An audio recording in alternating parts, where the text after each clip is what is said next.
Time for some PFT props. These are not actual bets that you can place, but these are some things that we have identified for the purposes of conversation. And I guess if some sportsbook out there wants to use them, they can. Let's start with this one. Which number will be higher in 2019? Tom Brady interceptions or Steven Gostkowski missed field goals? Gostkowski just re-signing with the Patriots earlier this week. Yeah, I mean, this is a good one. I mean, Gostkowski, of course, is one of the greatest kickers of all time. If memory serves me correct, I think his field goal percentage is, third in the history of the sport right now? So I don't expect him to miss more than 6 or 7 in a year, and that's like a cold year for a guy like Steven Gostkowski. So I'm going to go with Brady here. I do think Brady is in the type of part of his career where, of course, things are going down. And the one thing I'll say, too, in defending Brady with that is they're a more aggressive passing team now than they were in 2011 and 12 and 13, where they were a little bit dink and dunk at that time. Now they're, as we're showing highlights, it's Brady throwing, howitzers down the middle of the field more often, and that, of course, can lead to more interceptions. Yeah, I don't disagree with that. Although Gostkowski, even though his overall percentage is high, it just sticks in my head. There's been so many big kicks where you just kind of scratch your head and say, how's he missed that kick? Years, I think back to the extra point from the AFC Championship game. I know it's been 3 years ago now, but arguably kept the Patriots out of yet another Super Bowl. All right, more receiving touchdowns in 2019.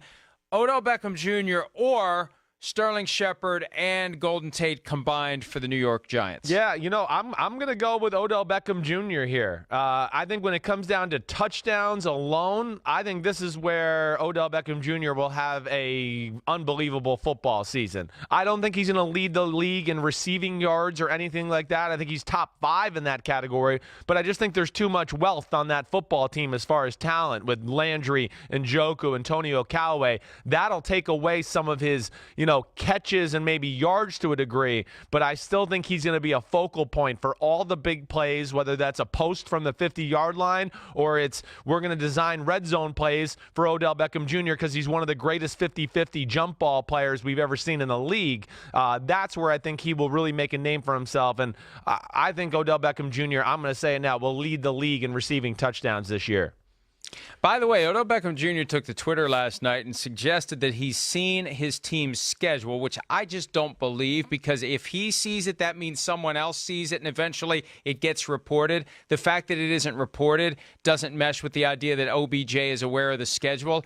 But apparently, Chris, he thinks week 1 it's going to be the Browns at the Jets, which would make that a very compelling game. And I've seen some separate speculation that would be maybe the early Monday Night Football game to cap week 1. That would be pretty cool, coming back to New York, and then we get a little bit of first, Freddie Kitchens versus Adam Gase in their first, times as a head coach here in 2019. Greg Williams against Freddie Kitchens. Baker Mayfield versus Sam Darnold. That was the start of that last year when Baker Mayfield came in and saved the day on a Thursday night. So I'd be all in for that matchup week 1. That would be awesome.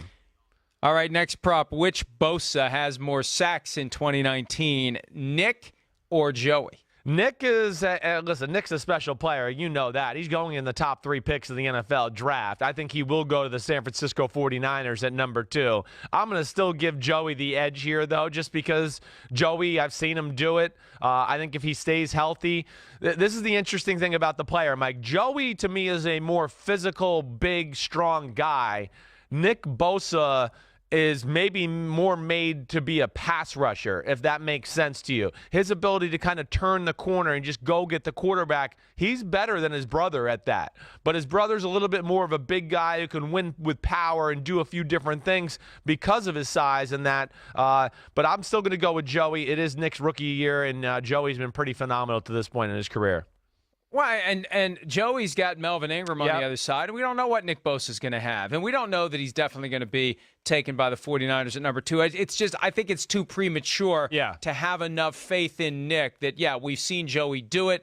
and he's proven, and I'm always going to take the proven guy over the unproven guy. Who signs a new deal first? Now that DeMarcus Lawrence is under contract with the Dallas Cowboys, Stephen Jones, the Cowboys COO, has made it clear that the next guys up are Amari Cooper and quarterback Dak Prescott. Which of those two do you think signs first? Oh, well, this is a no-brainer. It better be Dak Prescott. I mean, that to me, they're flirting with danger if they re-sign Amari Cooper, who hasn't been there for a full calendar year yet, over a guy who was their draft pick, who has led them to the playoffs 2 out of 3 years, and of course got his first playoff win this year and played good even in the loss to the Rams, made a lot of big time plays and really kept them in because they couldn't run the ball that day, if everybody remembers. So I think it's got to be Dak Prescott just because of the history. And Amari Cooper, again, it was awesome at the end of the year, but I would just want to make him prove to me, at least for a few weeks of this 2019 season, that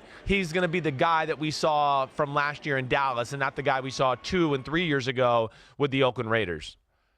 Yeah, here's the thing, though, and I can tell that you don't read ProFootballTalk.com in your spare time. I do, all the time. I might have missed this article. What? Go ahead. You did miss it. I wrote this yesterday. The structure that they used for DeMarcus Lawrence is easily transferable to Amari Cooper because Cooper's due to make $13.9 million this year under his 5th-year option. Next year, at a minimum, $16.7 under the franchise tag. You can very easily throw together a deal, structure it just like DeMarcus Lawrence, and get it done. You can negotiate this deal in 5 minutes for Cooper. It's more complicated for Dak Prescott because he's only making $2 million this year. Next year he'd make $25. Yeah, you could slap it together and say we'll give you $27 million over the next 2 years, and that's not nearly going to be good enough for Dak Prescott because it averages out to $13.5 million a year. Right. That's a more complicated negotiation because he's making so little this year.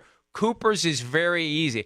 Cooper's is basically a recipe for sugar cookies. Dak Prescott's is a full-course meal where you don't even know what the ingredients are going to be yet, and that is the difference.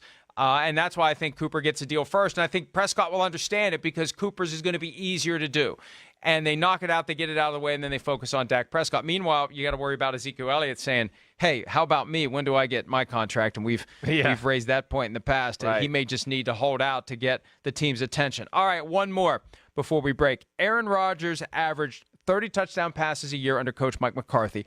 Over-under this year with Matt LaFleur as the head coach, 30 touchdown passes for Packers quarterback Aaron Rodgers. Yeah, I'm going to go just over, okay? Just over. I don't think this will be a 40-touchdown year for Aaron Rodgers or 38 or 45. I don't think that's happening. One, I don't know if the weaponry for the Green Bay Packers is good enough to put up those type of numbers. Two, I think the big thing is with Matt LaFleur as head coach and Nate Hackett as offensive coordinator, those are two offensive minds that believe in running the football. I mean, Nate Hackett, he was very good with running the football the year the Jacksonville Jaguars went to the AFC Championship game. He tried to stay consistent with it last year as well, except the Jaguars were beat up front and at running back. Matt LaFleur comes from the Kyle Shanahan, Sean McVay school, and they're all about running too. So I do think that maybe hurts Rodgers' passing numbers, but I still think he gets over 30.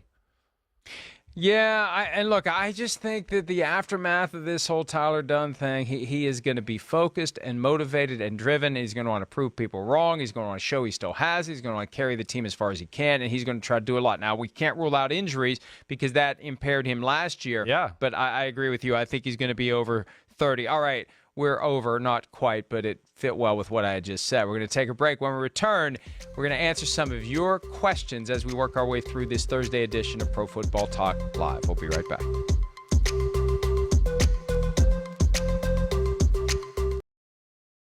Hi, I'm Mike Tirico, and thanks for watching. Make sure to hit subscribe for the latest news and highlights from NBC Sports.